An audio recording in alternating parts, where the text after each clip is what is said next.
Evolution, Chapter 23, The Door to Anywhere. It was sort of a slap to the face when they tracked Agrigor back to Earth, an uncharted course of islands just off the coast of Indonesia, more just a staggered series of jagged rocks barely sticking out of the ocean waves. But the Osmosian monster seemed to know where he was going because he raced ahead of them, knocking down rock structures as he went to slow their advance. Forearms leapt over the structure and caught a glimpse of the bright pink sigils surrounding the door. She tried to stop it from closing as Gwen stumbled and Kevin caught her, looking worried. "I'm fine. We need to get through or we'll never be able to find him." But even Forearms wasn't strong enough to hold the door open.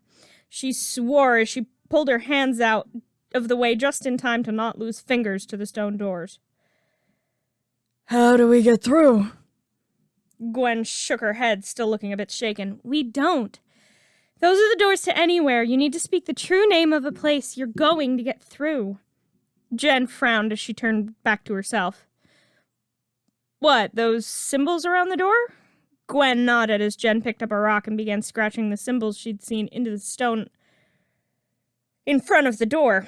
Kevin frowned. "You sure you got those right?" he asked. Jen nodded. "Yeah, you know how sometimes I get, perks from my aliens? Like how I can move quietly like a ghost, or more accurately, ghost freak?" Gwen nodded. Kevin frowned. "Didn't know that was why, but yeah, okay." "Well, I got a photographic memory from gray matter." Kevin raised an eyebrow. "Bet that's helpful for school." Jen shook her head. "School's boring." Gwen rolled her eyes. "You're sure you got it right?" Gwen asked, looking over the runes. "Of course I'm sure." Gwen frowned. After trying a few times to open the doors, Jen sighed. "You can't actually read that, can you?" the brunette asked skeptically. Gwen glared. "I'm self-taught. Reading isn't the problem. Pronunciation is." She sighed heavily. "I know someone who can help, though. I know someone who can read it, though." Jen nodded. "But you don't want to go to them." Gwen nodded. "But since the power to bend literal worlds to a whim is currently within reach of Agrigor, you're going to go anyway?" Gwen sighed, then nodded. "I'm going." She vanished in a swirl of bright pink light. Kevin frowned. "Who is she going to?" Jen shook her head. "Probably Charmcaster." Kevin made a strangled noise. "What?" Jen nodded. "Yeah, she's got more actual by-the-book training, and we've worked with her once for 10 minutes, then kicked her ass when she turned on us. It's sort of up in the air if she'll even help. We'll just have to wait and call Grandma if she doesn't."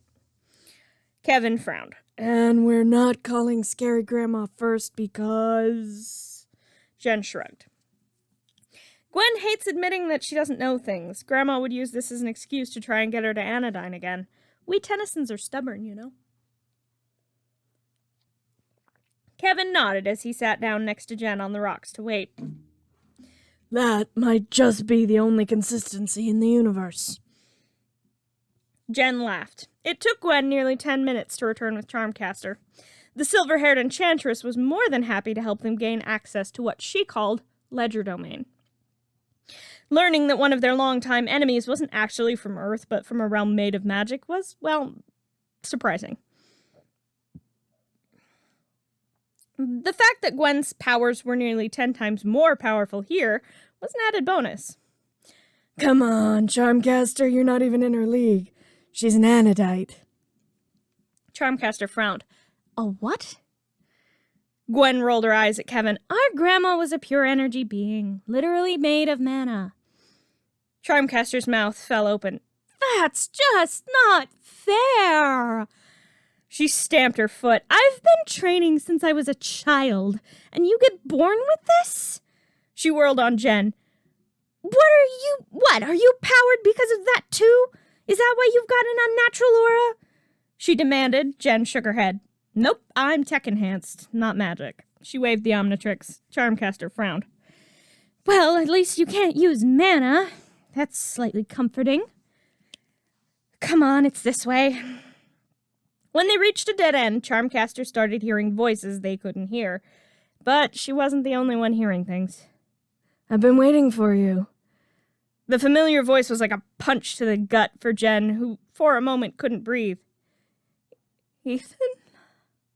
She stuttered it like it was pulled from her with hot pincers. Yeah, Jen. It's me. Come on. I've been waiting for you. You're not gonna leave me hanging, are you? She stepped up to the edge without even noticing she'd done it as Gwen wrestled with Charmcaster, who tried to take a nosedive off, screaming something about her father. If Kevin hadn't glanced at Jen to say something, the brunette would have fallen unnoticed. He just managed to grab her by her hand and yank her back up the cliff as she screamed at him to let her go. Charmcaster saved her, decking her across the face as Kevin struggled to stop her throwing herself off the cliff. She shook her head. Ethan's voice hadn't subsided, but it was dimmed and slightly distorted. Hell of a nasty trick, that one, she said, glancing back into the pit. She was shaking slightly as Jen managed not to burst into tears in Kevin's arms. She and Gwen created a bridge to get across and cheered, hugging each other as they did, but Jen was silent, slipping to the back of the group as they headed away from the pit. After a few minutes, Charmcaster fell into step beside her.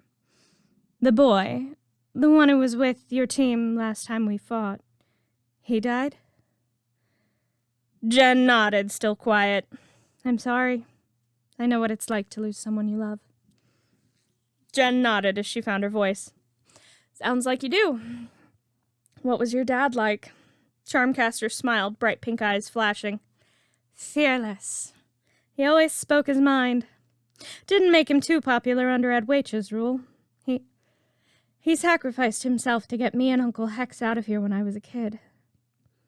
She looked away, fiddling with her bag. What was he like, your boy? Jen shrugged. Charming and ordinary. Charmcaster raised an eyebrow. That's not a bad thing. It was refreshing. I didn't have to be a hero all the time. I could just be me. Charmcaster looked her over thoughtfully. That really does sound amazingly wonderful. And he never tried to change you? Jen shook her head. Not a once. Most do. They want someone else. She fiddled with the Omnitrix absently as they kept walking. Not him. She set her hand going to the ring on her necklace. Charmcaster nodded slightly and made her way back to the front of the group. Kevin slipped back to Jen. You okay? Jen nodded. Kevin raised an eyebrow. Bonding over losses. He nodded and glanced at Charmcaster, where she was now talking to Gwen. You know, she wouldn't be the first bad guy you two turned from the dark side. Jen glanced at him. We can only hope it goes as well for her as it did for you. They were a step behind Agrigor again. He took the Alpha Rune while they were battling Adwacha and absconded with it. The rocks around them and under Adwacha's citadel began to crumble. The Alpha Rune was holding a lot of this place together, Charmcaster called out as they raced away from the crumbling rocks. Adwacha howled at the loss of his rune. It was odd watching a turtle do a decent impression of a wolf, but as he was buried under rocks of his own crumbling citadel, he called for his minions to kill them. We need an exit, Jen cried out as she transformed back to herself, the Omnitrix timing out just as she dove behind Gwen's shield. No, I can stop him. He's weakened. I can free them, Charmcaster called out, hands ablaze with pink light. We need to stop Agrigor. If he gets the power he's after, everything ends. Earth, the universe, even Legerdemain. We'll come back to free your people, I swear it, Jen cried out as a stray beam of power skimmed right past her neck. We need to go. Charmcaster summoned the door. Go! I'll cover you. They ran, believing her, but for the first time that day she lied to them. The door slammed shut with Charmcaster still in the realm of power. Jen banged her fist on the door, but the runes for the door were gone, and no matter how they tried, they couldn't reopen the door. Jen sank to the rocks in defeat. She was feeling hollow. Every step of the way they'd been thwarted, and now they had only one chance left to beat him. Her hand wandered to where her necklace usually sat, but it was gone, a small trickle of blood at the side of her neck, the only indication of where it had been cut off. She slammed her fist into the rock. Charmcaster snatched up the silver chain and ring from the dark rocks as she ran. They had to come back once they were finished with Agrigor. Words held power, and Jen had given hers to Charmcaster that she would help when they could. With a thought and a near-silent word, the chain mended and she slipped it on as she whirled to face a weakened Adwecha. She would hold the shapeshifters to her word. Right now, she had revenge on her mind. Chapter 24. Last Shot. Getting disappointed looks from the first thinker had always made Jen squirm, even over hollow communication. Unfortunately, some things never changed. Agrigor now has 3 pieces of the map of infinity. He said it with no heat, but the team still flinched. Our only hope of stopping him now rests in the perplexahedron. Jen let out a breath. We knew where one of them was from the beginning? Azimuth nodded. Jen glared. Why didn't we go after that one? Because I did not want to send you to a place no one has ever returned from. Many have tried to solve the perplexahedron, none have come out alive. That sent them into silence. But now we have no choice. I'm teleporting you there. Good luck. They vanished from the rocks where they'd been standing in front of the doors to Anywhere and reappeared in the Rust Bucket 3 outside an improbably huge cube that was nearly reflective. The shape itself was barely discernible from the space around them. Jen would have been extremely impressed if they had time to really take in the massive structure instead of immediately spotting Agrigor heading towards the cube. Getting separated from Gwen was stressful for both of them. There was no way to backtrack, no way to tell where she had ended up. Jen pulled herself to her feet as Kevin swore. We'll find her. Kevin nodded. We have to. Jen smiled slightly. If I didn't know you better, I'd say you were being open with your feelings. Jen teased, and she wanted to lighten the mood, which had been too dark for too long. Kevin, though, went immediately silent, not shooting a quip back at her like he usually did.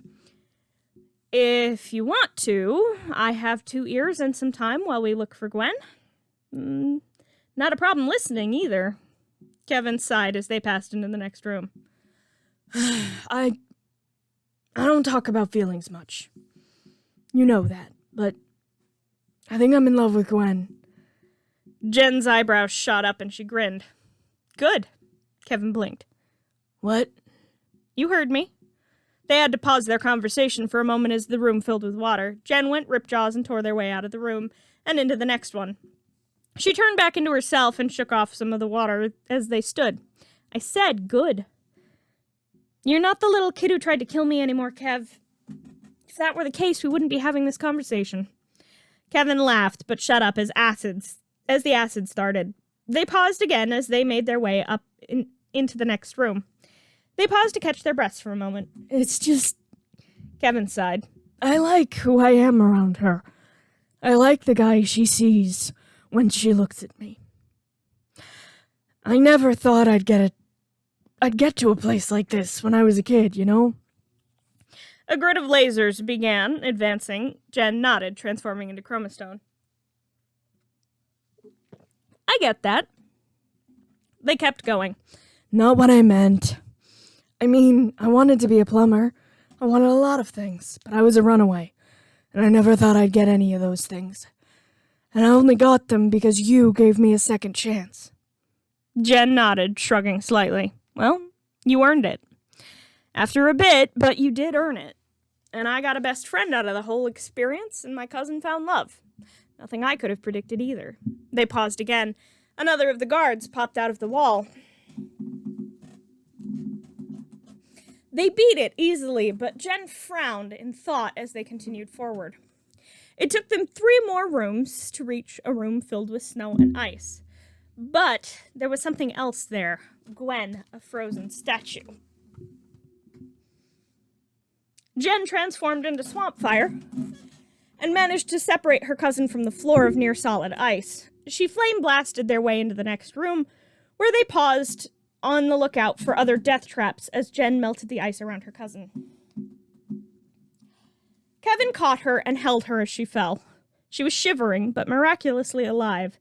She blinked at them for a moment, then pulled Kevin into a kiss. Oh, get a room, you two. There are plenty here. Jen said as she transformed back to normal. The two of them shared a moment as Jen looked around, waiting for the usual trap, as the two lovebirds shared another kiss. Whenever you're finished, I think I figured it out. That got their attention. What do you mean? Why does a place full of death traps need guards? Gwen and Kevin blinked at her. They don't show up all the time, just some of it. I think there's supposed to be extra protection for the piece of the map. Gwen blinked. So the more guards we see, the closer we're getting? Kevin asked for the sake of clarification. Jen nodded, and they set off. It took nearly 20 rooms to reach the Sentinel. He handed over the piece without a fight and urged them to leave the crumbling structure. Jen took the lead without even thinking about it, leading them back towards the ship. She didn't know where she was going, but the map piece held fast in her grip did. She frowned, though, as she paused. The others pulled up with her. Why are we stopping? Kevin asked, ducking as more of the perplexahedron crumbled around them. We can't just leave him to Agrigor, he'll die. Jen said, turned on her heel, and ran back the other way. If she hadn't been so determined to be a hero, maybe they would have won the day. But Jen refused to leave anyone behind, and it cost them the map piece. The worst thing was that the Sentinel died anyway, in Jen's arms, accusing her of being the reason his life's mission failed. Jen stared down at her hands as Gwen laid her hands on her cousin's shoulders. We lost the battle, not the war, Kevin said with finality. Gwen nodded, looking up at him gratefully. Kevin's right. Agrigor has the map, but we're not going to let him use it. We can still win this. Jen shook. If I hadn't played the hero, we could have already won. Gwen grabbed her cousin by the chin and forced her to look her in the eye. You weren't playing at anything. You were saving a life. I've never known you to do less. You can't leave anyone behind. It's not who you are. Jen nodded. And that's why we lost today. But we're not giving up, Kevin said, reaching out to pull both girls to their feet. We can still beat him. You're right. We'll stop him. No matter what it takes. Neither of them liked the steely look in Jen's eyes as she walked away from them to the controls. Gwen took Kevin's hand and squeezed it. Thank you, Kevin. He squeezed her hand back and smiled slightly.